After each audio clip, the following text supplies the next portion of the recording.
Prologue.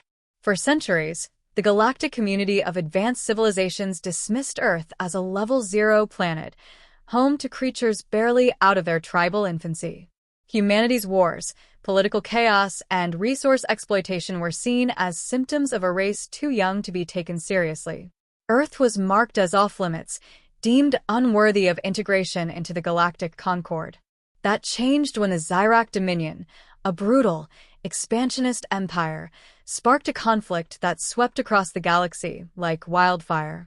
One by one, worlds of the Concord fell to Zyrak fleets, their defenses crushed under overwhelming technology and sheer numbers. Earth, an unaligned backwater, seemed an easy stepping stone for the Dominion's march toward galactic dominance. Part 1. The Arrival. The Zyrak Armada arrived in Earth's orbit with typical arrogance, expecting another quick conquest. They transmitted a simple ultimatum: surrender or be annihilated.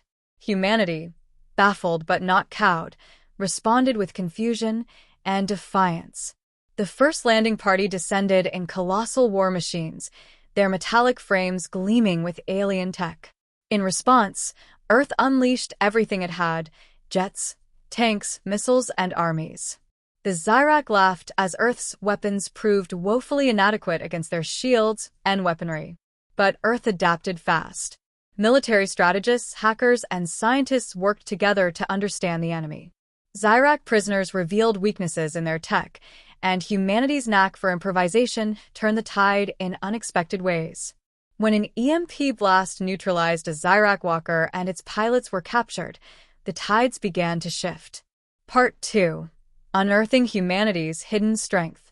What the galaxy had overlooked was humanity's most dangerous trait: the ability to fight under impossible odds. Earth's history was a chronicle of relentless survival, innovation, and bloody perseverance. The Zyrak commanders were unnerved by humanity's ability to learn and adapt mid-battle. Tactics that had worked across countless other planets faltered in the face of human unpredictability. When the Zyrak unleashed bioweapons designed to subjugate the population, Earth retaliated not with submission, but with unrelenting ferocity. Civilians took to guerrilla warfare, using the ruined cities as traps.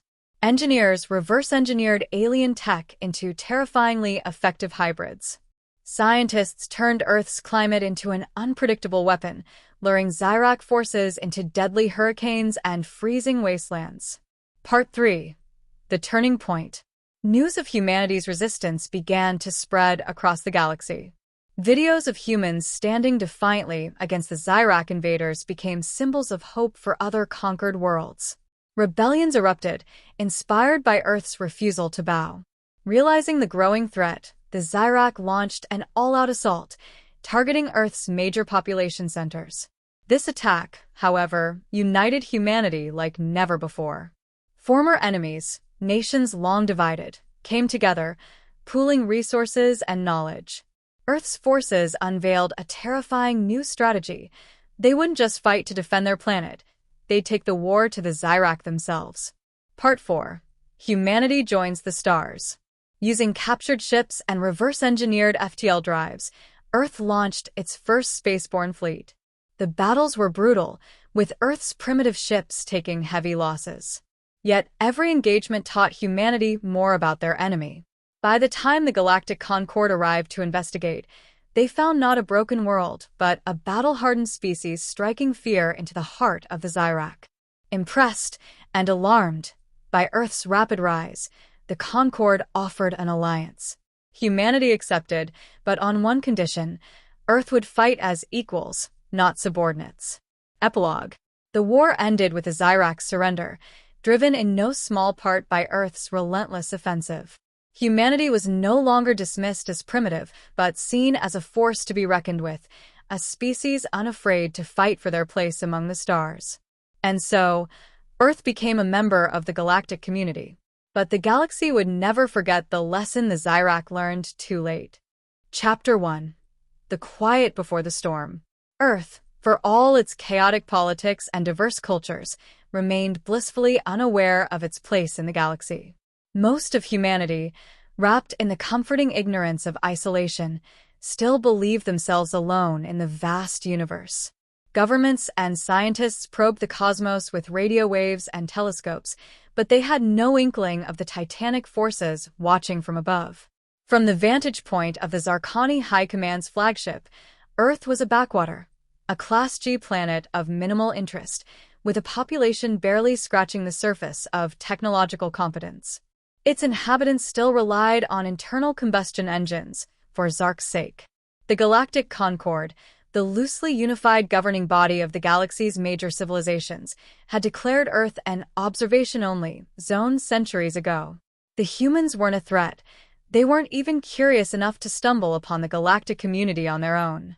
That changed the day the Arcani's horde arrived in the Sol system. Far above Earth, concealed by cloaking technology beyond human comprehension, the Zarkani dreadnought Luminara floated silently. It was one of hundreds of ships deployed to monitor Concord territories for signs of horde activity. Captain Varric J. Karat, a seasoned officer whose blue skin and sharp features marked him as a native of the Zarkani homeworld, stood on the bridge, his three eyes fixed on a holographic display of the system. Unidentified signatures entering Sol system, reported Officer Velra, her voice tinged with tension. Massive fleet. Configuration matches Arcani's profiles. Varric's jaw tightened. Confirmed numbers? Initial scans show 47 capital-class vessels, supported by several hundred smaller craft. Varric cursed under his breath. The Arcani's horde was the scourge of the galaxy, a brutal conglomerate of warlike species united under the banner of conquest. If they had chosen Earth as their next target, the humans would be obliterated. Worse, the horde's arrival in this sector would destabilize the entire region. Prepare a priority transmission to Concord Command, Varric ordered. Advise immediate reinforcement. And activate planetary warning protocols. Velra hesitated. Sir, humans are classified as pre-contact primitives. Galactic protocols prohibit. Damn the protocols, Varric snapped. If the horde lands on that planet, those primitives are as good as dead. Open the comms. Meanwhile, on Earth, Dr. Elena Carter was in the middle of her lecture on astrobiology at Stanford University. The room buzzed with quiet energy as students scribbled notes and occasionally glanced at the massive screens displaying an artist's rendition of exoplanetary systems. She was just wrapping up a section on the potential for microbial life in Europa's subsurface ocean when the power flickered. That's odd, she muttered, pausing mid-sentence. The lights stabilized, but her lecture slides vanished from the screen, replaced by static. Then, without warning, the university's emergency alert system blared. Attention! An unidentified extraterrestrial presence has been detected in Earth's orbit. This is not a drill. The room fell silent. Students exchanged bewildered glances, their faces pale. Elena's heart raced as she processed the announcement. Extraterrestrial? In Earth's orbit? Surely, this was some sort of mistake or an elaborate hack. But the fear in the voice of the automated message felt all too real. Her phone vibrated on the desk. A message from her colleague, Dr. Malik, flashed across the screen. Turn on the news. Fumbling for the remote, Elena switched to a live broadcast. The image of a news anchor, visibly shaken but attempting to remain composed, filled the screen. We are receiving confirmation from multiple sources that an enormous fleet of unidentified spacecraft has entered Earth's orbit. Governments worldwide are convening emergency meetings as we speak. Again, this is not a drill. Behind the anchor, grainy footage of dark, angular ships hovering above Earth's atmosphere played on loop. They were unlike anything Elena had ever seen, their designs sharp and menacing, bristling with weaponry. Her stomach dropped. "Oh my God," whispered one of the students. "It's real." Elena took a deep breath, her mind racing. If this was real, everything humanity thought it knew about its place in the universe was about to change, and not necessarily for the better. On the Luminara, Varric's voice echoed across the command deck.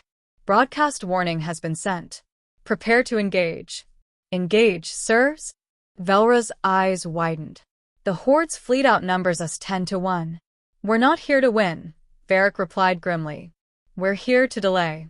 Every second we keep them occupied is another second for reinforcements to arrive, and for the humans to prepare. As the Luminara powered its weapons and surged toward the Horde fleet, Earth's first encounter with extraterrestrial life began not as a moment of enlightenment, but as the opening salvo of a war it was ill-equipped to fight. Chapter 2. The First Strike. The Arcani's horde wasted no time. Their ships descended through Earth's atmosphere, sleek and black against the blue sky, like predatory birds diving for the kill. Major cities became their primary targets. New York, London, Beijing, and Moscow were among the first to experience the devastation. Dr. Elena Carter stood frozen in her office, watching live footage of New York City as massive energy blasts leveled skyscrapers. The feed cut out, replaced by a test pattern, then silence. Around her, students and faculty panicked, their voices rising in terror. "We need to evacuate," someone shouted. "Evacuate? To where?" Elena thought. If the aliens were targeting cities worldwide, there was nowhere to run. Her thoughts were interrupted by the piercing wail of military jets streaking across the sky.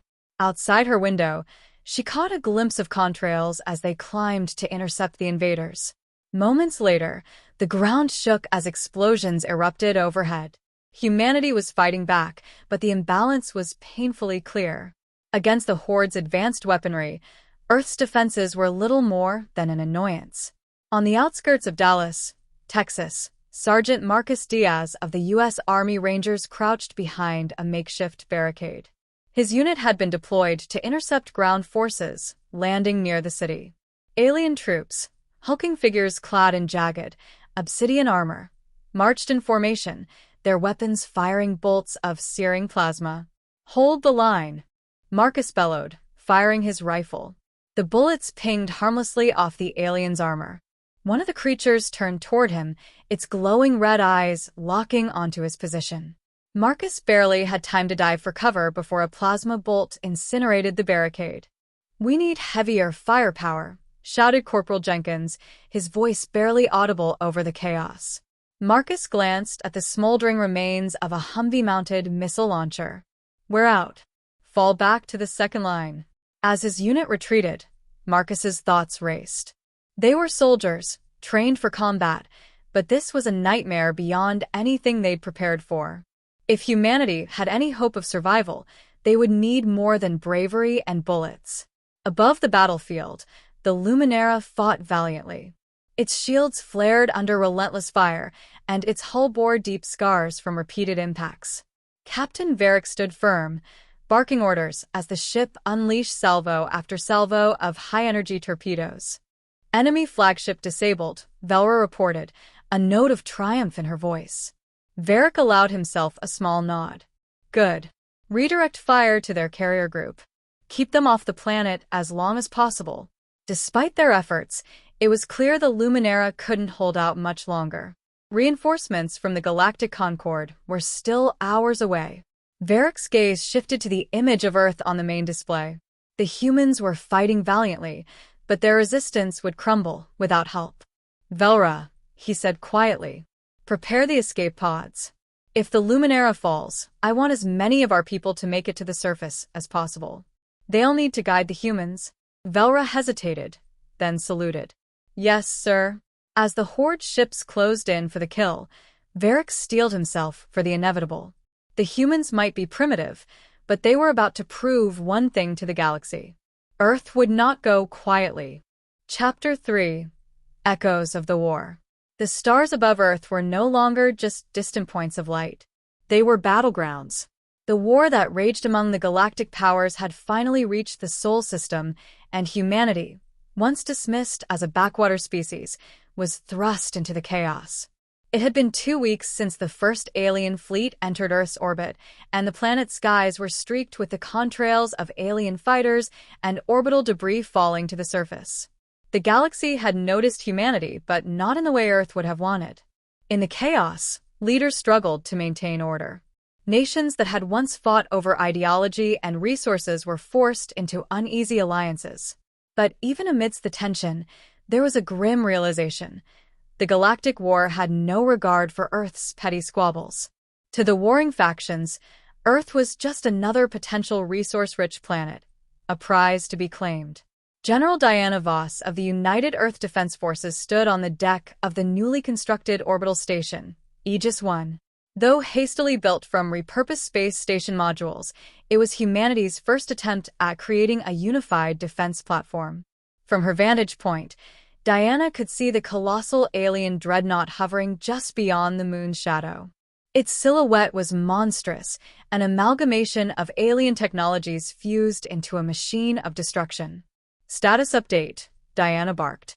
"The Third Fleet's holding position above Europe," replied Lieutenant Haruto Kwan, his face illuminated by the glow of holographic displays. "But they're reporting heavy casualties. The Vorlon interceptors are shredding our defensive squadrons." Diana clenched her fists.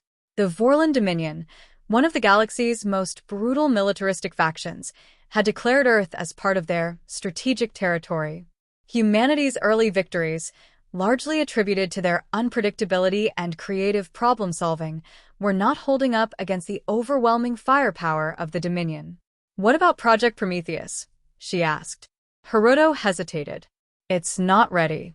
The engineers say they need at least another 3 days to complete the final integration. Without it, we can't synchronize the orbital cannons." Diana nodded grimly. Prometheus was humanity's ace in the hole, a planetary-scale energy weapon designed to punch through even the strongest shields. If it worked, it could turn the tide of the war. A warning siren jolted the crew into action. The station shuddered as a blast from the alien dreadnought slammed into Earth's upper atmosphere.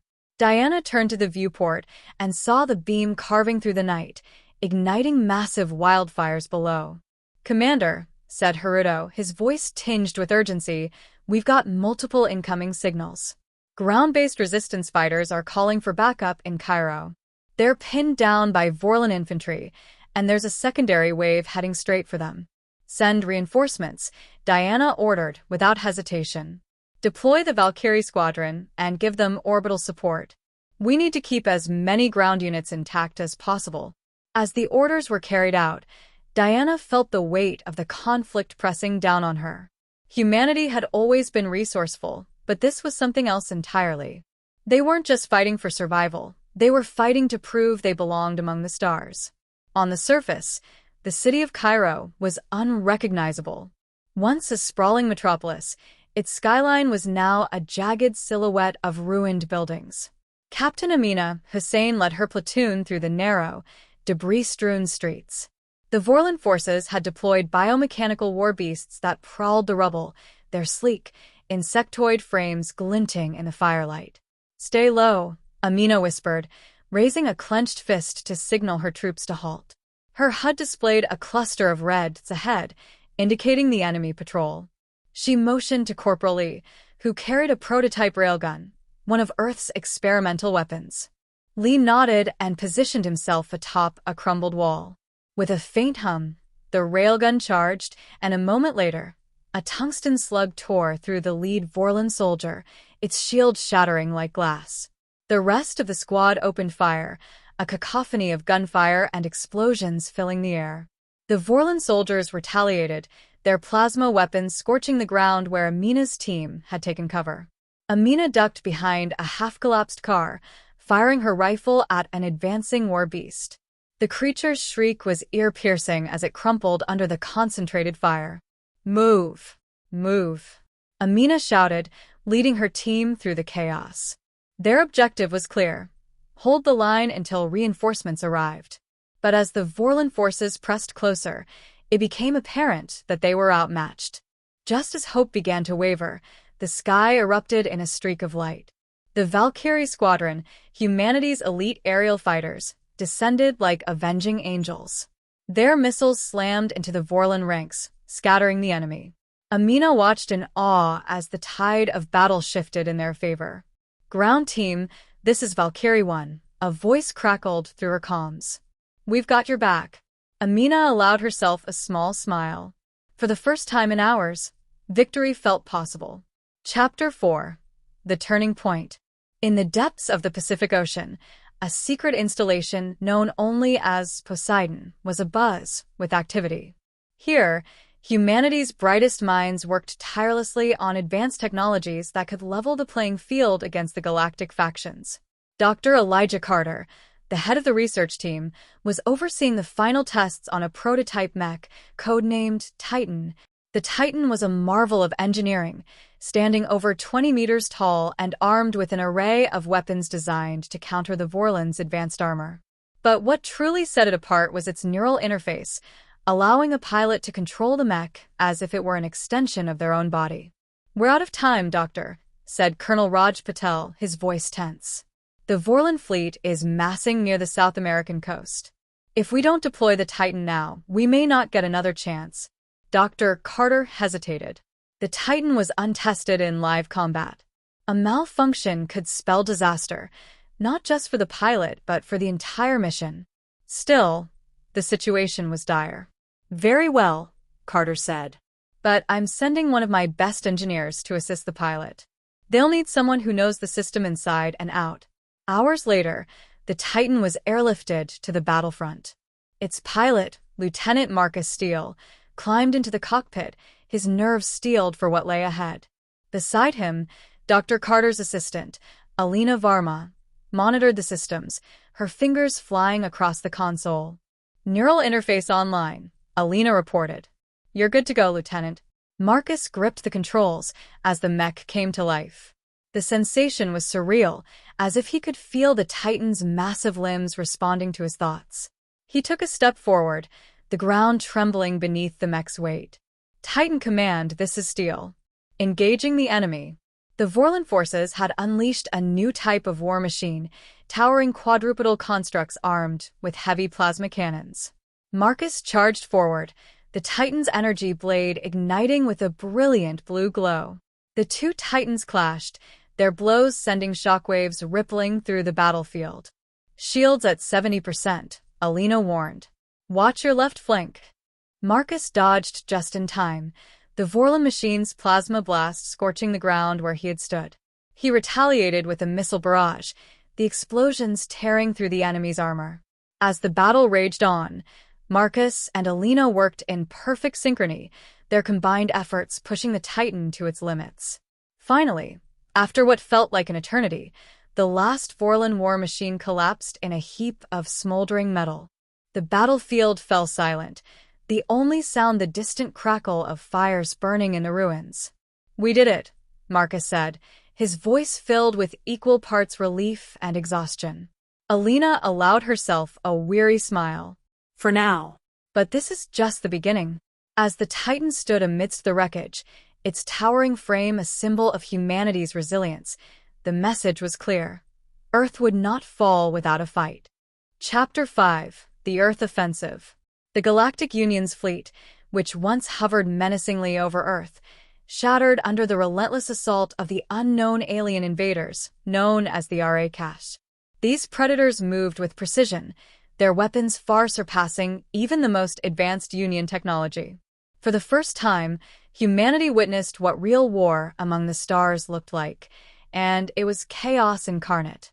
General Elena Vasquez stood atop the ruins of a Union command outpost in Greenland, her breath visible in the frigid air. Above, Earth's skies were no longer its own. They were a battleground of fire and metal.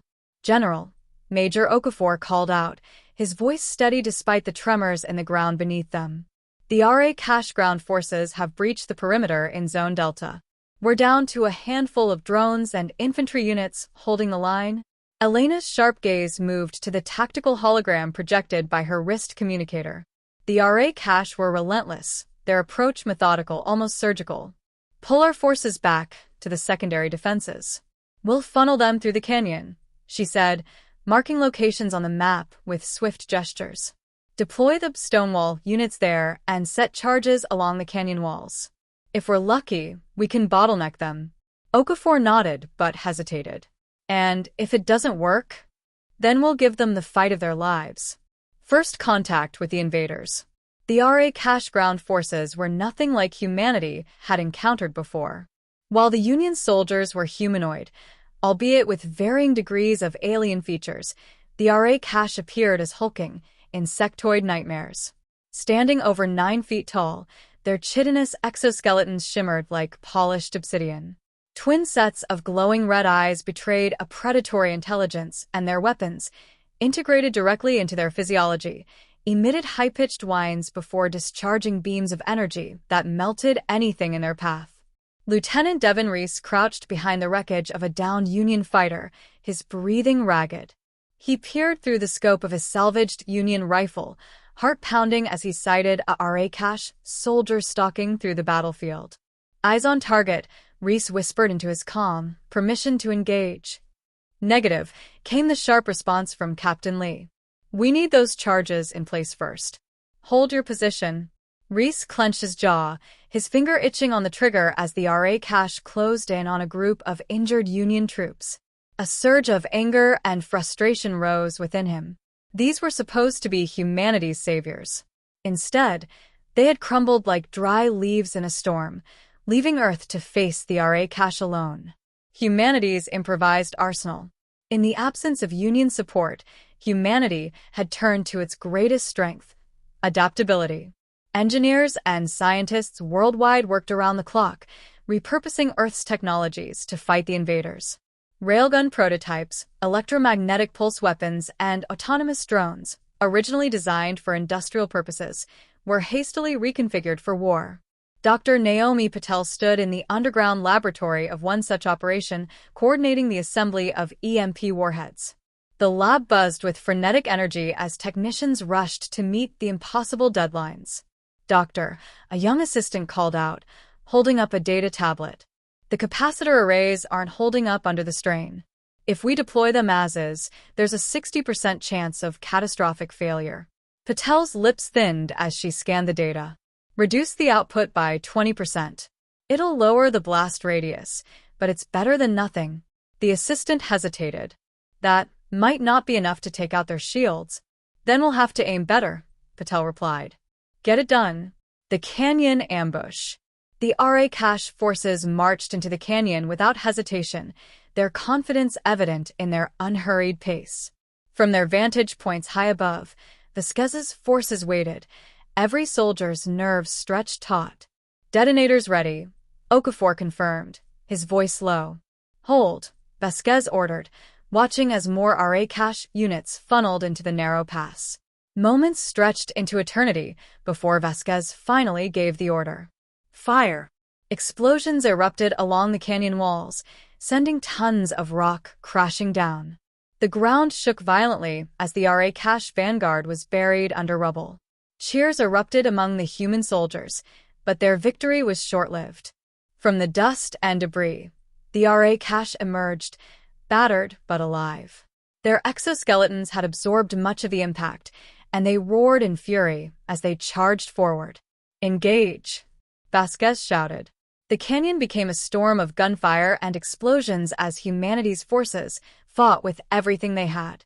Reese, now armed with a prototype railgun, took down a Arakash soldier with a single shot, the weapon's recoil nearly knocking him off his feet. "These things just don't die," he shouted over the comm. "Then aim for their eyes," Vasquez replied, her voice grim. "They may be tough, but they're not invincible." Chapter 6. The Turning Point. Despite their best efforts, humanity's forces were pushed back. The Arakash's overwhelming firepower and resilience seemed insurmountable. Yet, in their darkest hour, humanity discovered an unexpected ally: the Artifacts Awakening. Deep beneath the ruins of an ancient temple in the Amazon rainforest, archaeologist Dr. Lin Zhu's team unearthed a device unlike anything they had ever seen. The Union had dismissed it as a primitive relic, but Lin suspected otherwise. The device hummed to life as Lin's team powered it using a makeshift generator. A holographic projection appeared, depicting a humanoid figure with angular features and glowing blue eyes. "Greetings," the figure said, its voice resonating with an otherworldly timbre. "I am an emissary of the precursors. This device contains the knowledge to repel the invaders." Lin's eyes widened. "The precursors? Are you saying you've faced the Arakash before?" "Indeed," the hologram replied. "Their hunger for dominance is insatiable. But they can be defeated." The plan. The artifact's instructions were complex but clear. It described a weapon capable of disrupting the RA cache's bio-integrated technology. Humanity's best engineers and scientists were called upon to decipher the ancient schematics and construct the device. Back in the Greenland Command Center, Vasquez reviewed the artifact's data with Patel and her team. "If this works, it'll level the playing field," Patel said, her tone cautious. "But we'll need to deploy it at the heart of their fleet." Vasquez nodded. "Then that's what we'll do. Prepare a strike team. Humanity strikes back." The final chapters of the Earth offensive unfolded as humanity launched a desperate counterattack. Equipped with the prototype weapon derived from the artifact, a team of elite soldiers infiltrated the RA cache flagship. The mission was fraught with danger, every corridor a gauntlet of alien warriors and automated defenses. Reese, now a key member of the strike team, carried the weapon's power core.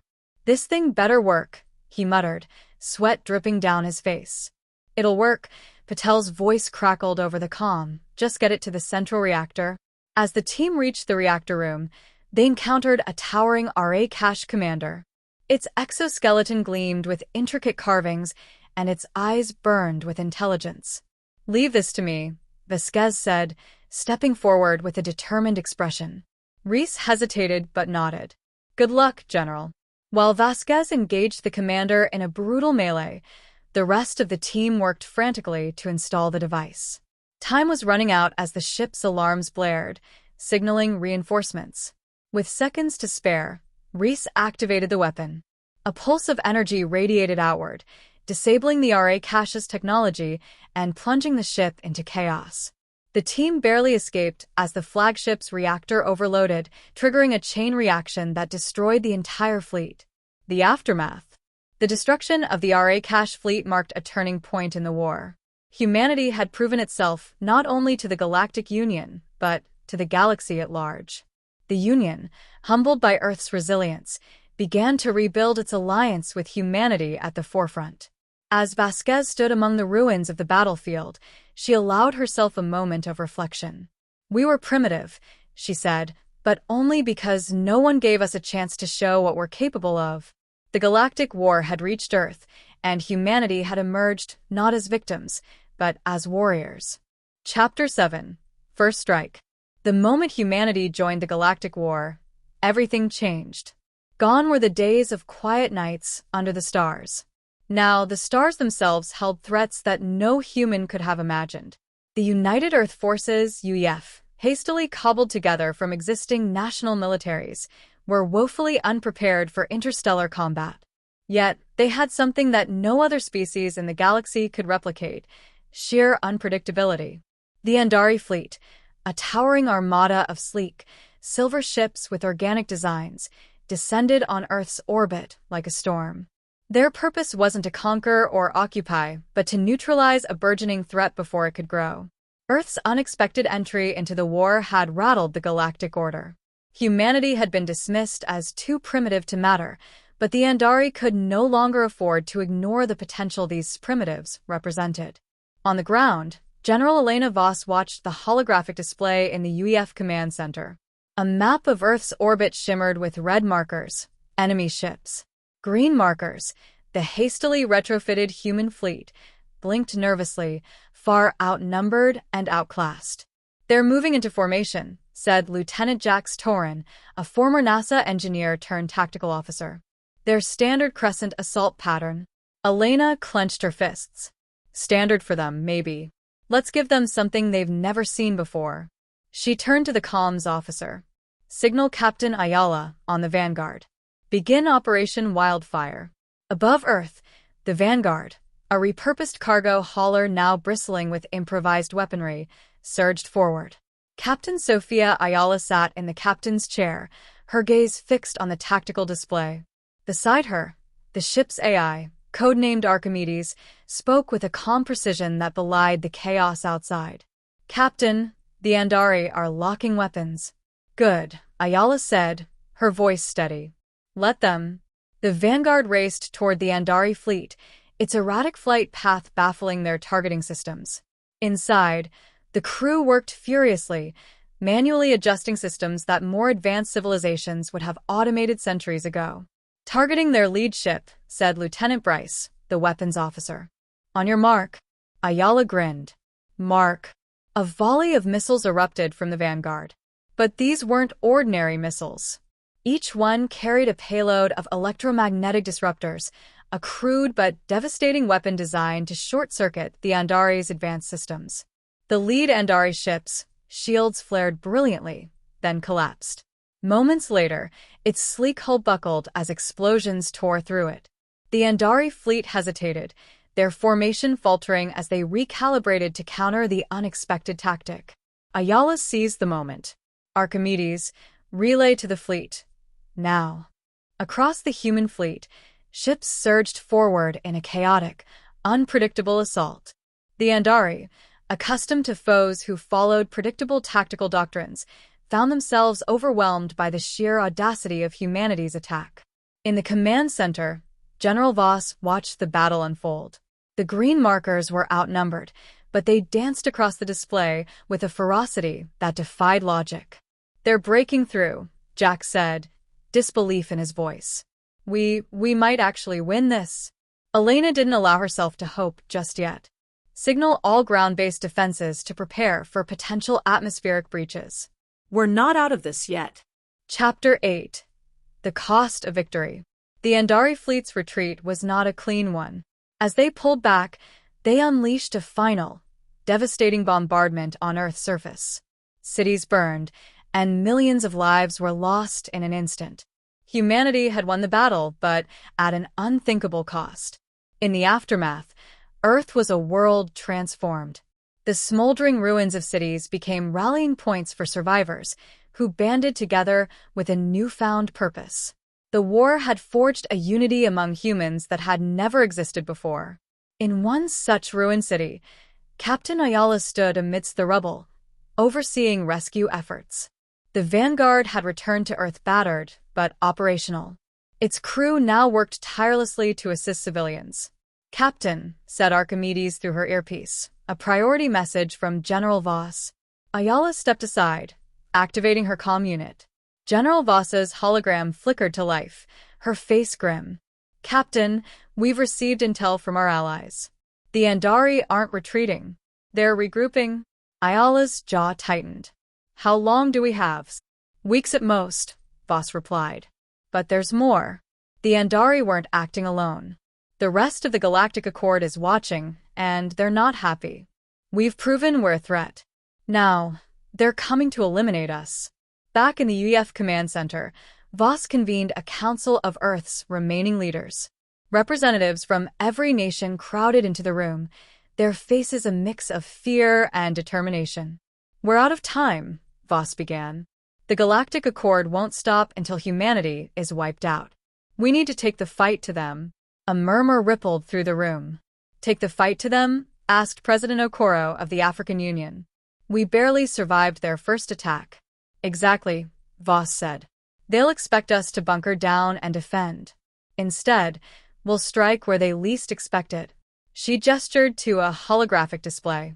Our scientists have analyzed the Andari's tech. We can't match them ship for ship, but we don't have to. They rely on centralized command nodes to coordinate their fleets. Take those out, and their forces will collapse into chaos. And how do we reach these command nodes? Okoro asked.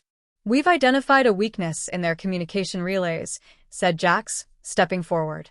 If we can infiltrate their network, we can plant false data, redirect their fleets, and create an opening for our strike teams.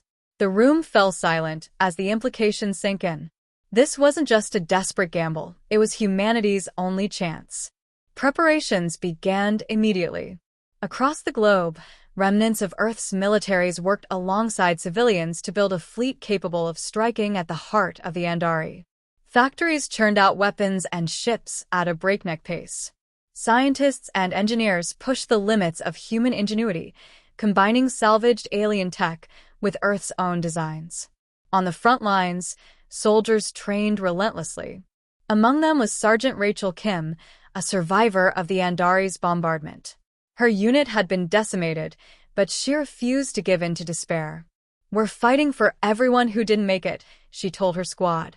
And we're going to make them pay for every life they took. As the deadline approached, the newly christened Earth Expeditionary Force prepared to launch its first offensive. The flagship, the Resolute, was a marvel of human innovation, blending human and alien technology into a vessel unlike any the galaxy had seen before. General Voss addressed the crew before departure. Humanity has always thrived under pressure. We've faced extinction before and come back stronger. This is no different. Today, we show the galaxy what it means to fight for survival. Today, we show them what it means to be human. A cheer erupted from the assembled crew, their determination palpable. The Resolute and its fleet rose into the sky, leaving a battered but unbroken Earth behind. As the fleet disappeared into the void, Voss turned to Jax. "Do you think they'll make it?" Jax hesitated, then nodded. "If anyone can, it's them." But in her heart, Voss knew the truth. Victory would come at a price. And humanity, for all its resilience, was about to learn just how high that price could be. Chapter 9. The Turning Point. The Galactic War had raged across countless systems, swallowing entire planets and civilizations in its relentless path. For centuries, the Pre-March Council had dismissed humanity as inconsequential, a species bound to its pale blood, its ambitions confined to the limitations of subliminal travel. But all of that changed the day the conflict reached Earth.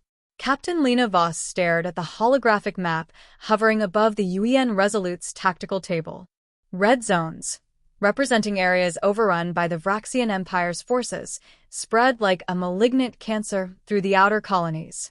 Humanity had always been scrappy, but the odds now seemed insurmountable. "Another colony falls," muttered Commander Amir Jalil, standing beside her. His voice was laced with a bitterness that echoed the sentiment of the entire fleet. "We can't keep playing defense." Lena's gaze flicked to him. "You think I don't know that? But we're outnumbered 10-1. Even with the tech we've reverse-engineered, we're barely holding them back."